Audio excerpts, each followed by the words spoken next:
I said that if I'm going to get this at, listen, 2.5, which was the opening line, you know what? I'm going to completely go with it. I expected it to jump up. It did jump up all the way to 5. Jeez. And then for some reason, it actually went back down during the week. I don't know if people got a little scared because the line jumped so much, so they started to bet the other side. But currently the odds for the Atlanta Falcons are -3.5 against Tampa Bay Buccaneers. If there was a pick that I would say has been my lock pick of the year, this will be definitely a contender for it. I think that Atlanta is going to blow them out, probably by 2 touchdowns.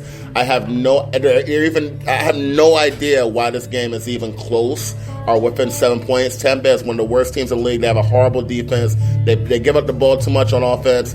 It's just a horrible matchup for them. I don't care if it's a divisional game. I think Atlanta's going to roll them big time. So, but listen, if you bet on this game and you lose money, I'm going to be losing a lot of it. So I'm betting big on this game. I think the Atlanta Falcons win this by, like I said, 10 points or more. I got Atlanta -3.5. What's your second pick of the week, Jay? I like that. I like that pick a lot too, P. Let me ask you something. I got them at -4. Mm-hmm. You're still comfortable at -4, which I mean, I'll be comfortable as well. Yeah. Okay. Yeah, just making sure. My second best pick of the week. I'm looking at the Monday night game. We got Baltimore Ravens -3.5 at LA Rams. I love the Baltimore Ravens team in this one. The Rams just haven't been the same team. To me, they kind of flip roles. Last season, they were a bad defensive team with a really good offense. Now, they picked up the defense a little bit. They're not a good defense. I think they're an average defense at best, an okay defense. But Baltimore Ravens, they've just been hot. At this point, not only are they leading in the AFC North by a good margin, but they're also trying to secure that number 1 seed spot in the AFC. That's going to help them big time in the playoffs. I think they're on a roll. LA Rams have been on a downward trend since the Super Bowl game, and I just think they haven't been gelling together, offense and, like I said, even defense. They got the star power at defense to be a legit defense, but again, the defense hasn't really been showing me much. They've been giving up a lot of unnecessary points, and like I said, Baltimore at -3.5. I know a lot of people might say, well, you know, that half a point might scare them. I think they win by a touchdown or more. Not comfortably, though, but I think it'll be a close game, but I think that Baltimore Ravens do cover the spread. All right. My second pick, I'm actually going to go with the Tennessee Titans -3.5. Some places have it 4 against the Jacksonville Jaguars. 3-3. Yeah, I got them at 3. And the Jacksonville Jaguars, I just don't think are a good team. I think they've been getting by kind of lucky this year. They're not together. Chemistry-wise, they're not rolling. They're just getting Nick Foles back, so they're not completely together offensively. Defensively, they've been a mess this year. They got ripped apart by the Indianapolis Colts last week. I just think this is one of those games where Tennessee's playing a little bit better. I think if Tennessee doesn't win this game, it's just one of those games, you know what, just tank the year. Because this is one of those games that they have to win. If they want to actually be in the race to actually be a contender, they see that Oakland could have a chance to be 7-4 after this week. They see Kansas City is winning their division at 7-4. They see the Colts and the Texans are both ahead of them right now. They need to win this game if they want to say we're a legit, at least contending team. They get Jarrell Casey back in the fold at defense today. Delanie Walker is still out, but Jonnu Smith has been playing very well in his place. So Tannehill has been playing very well so far since he's been starting. And I think that before that game earlier this year where they lost to Jacksonville, which everything was completely screwed up, they had won 7 out of the last 8 games versus Jacksonville. So I think that they're going to get back on a roll against that team. They usually play them very well, and I think I think the Titans defeat Jacksonville by probably about a touchdown. So I take Titans -3.5. If I had a cosign on that one, I completely agree that's another bet I was flirting with. I do like Tennessee in that one. Like Pete said, I don't know about tanking, but if they do lose this game, in my opinion, that's going to be a very hard hole to come out of. I mean, because then that'll bump Jacksonville to 5-6. Browns play Miami today. Assume they win that one, they're 5-6. Pittsburgh plays Cincinnati. Assuming they win that one, they're 6-5. And now Oakland, they play the Jets today. They can move up to 7-4. So again, that wild card picture is very open, and it's just to me, this wild card picture is a lot more competitive than it is over in the NFC. At least, you know, there's a lot of teams in it. To me, this is a must-win game for the Tennessee Titans, and I do agree with P. I do like them to win by a touchdown or more. If they don't win by a touchdown, they're definitely covering that 3-point spread. Mm-hmm. So moving along, my underdog pick of the week, I'm looking at Seattle +1 at Philadelphia. Honestly, I'm sorry. Oh wow! So the lines might have changed. Yeah, we're looking at Seattle. They're -1. The other game I was looking at that could have possibly been an upset, and I feel pretty comfortable, is Washington Redskins. Again, they're a super bad team, but they do know how to run the rock when they're able to. This Detroit team, they're just falling apart. I'm not too comfortable. I asked Pete before. Still backup quarterback still. Yeah, exactly. If this was Matt Stafford, I'm not going to lie, I probably would have pushed this game, and I probably just would have given you guys another pick, though. But with Matt Stafford out of the picture, Washington at home, again, Detroit's another team that's going on a downward trend, on a super downward trend.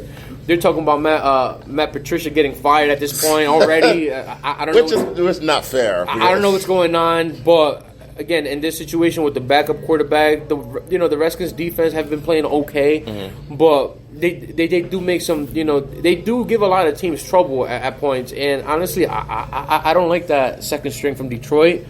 I expect Jeff Driscoll.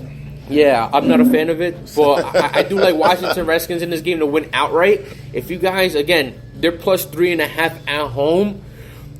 Personally, I would encourage you guys to take the +3.5 because of that hook, but I still like them to win outright. If you want to use the +3.5 in some of your parlays or in some of your teasers, I encourage you to do that, though. But money line, Washington all day for me.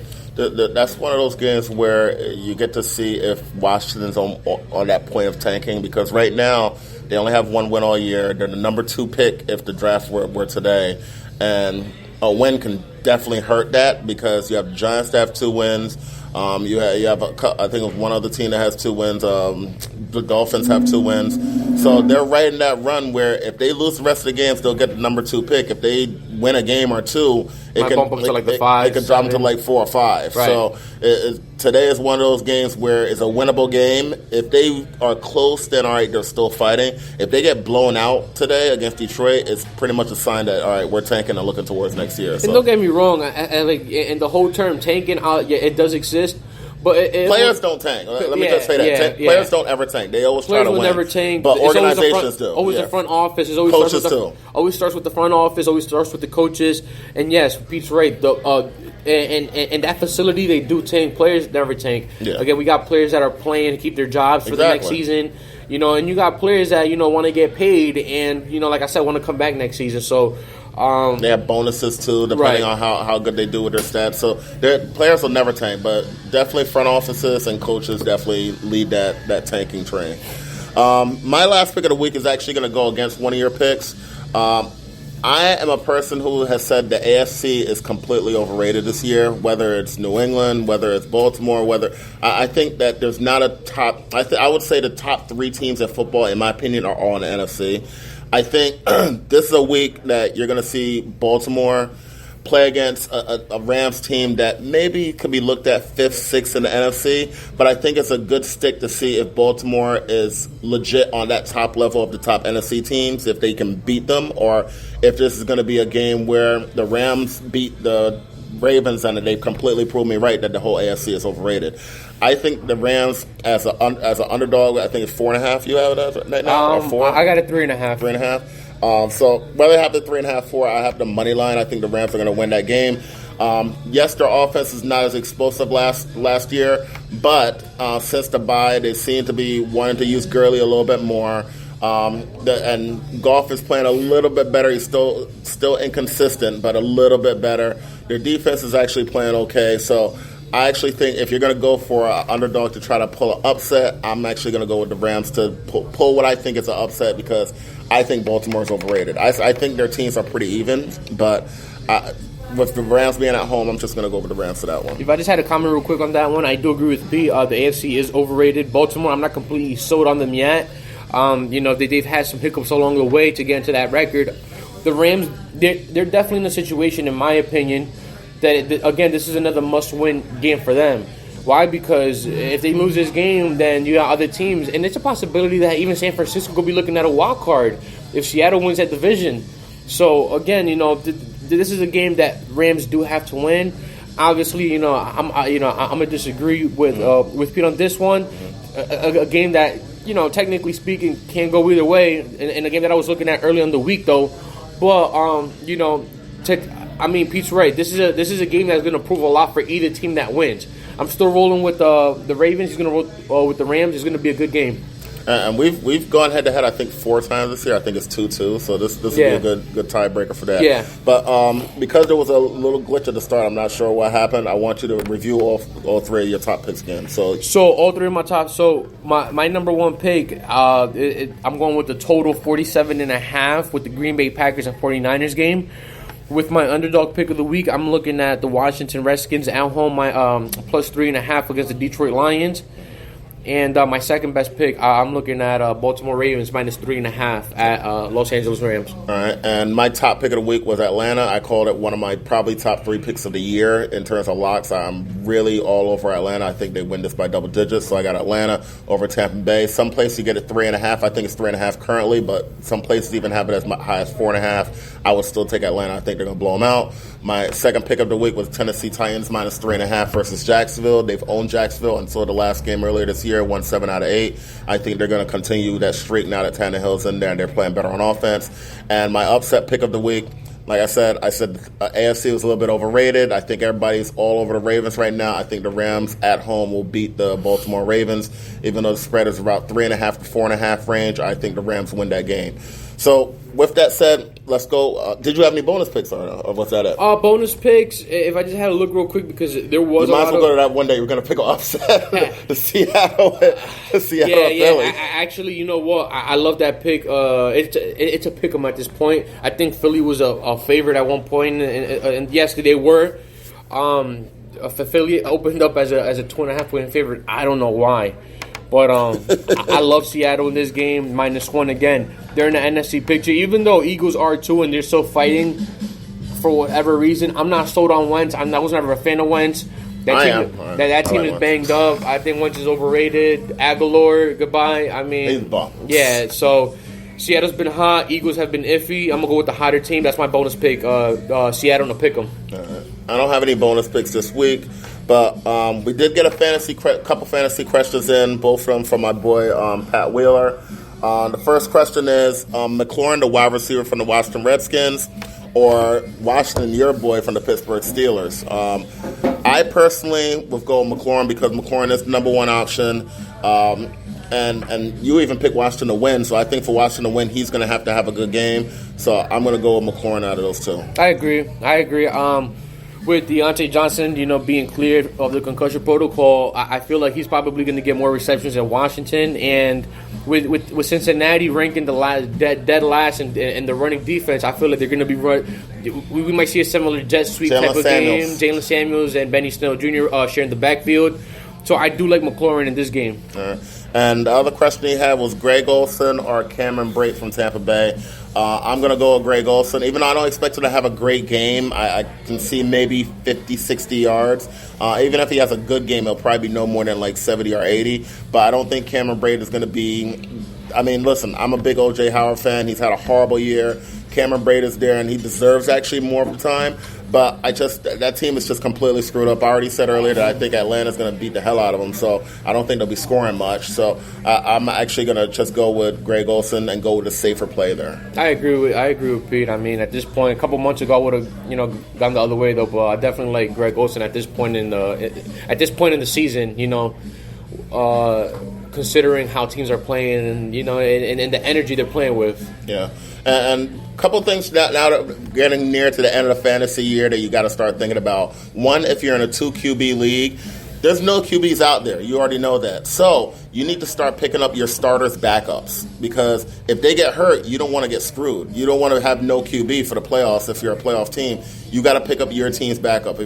So whether you know him or not, you need to start looking to see who your team's backup is.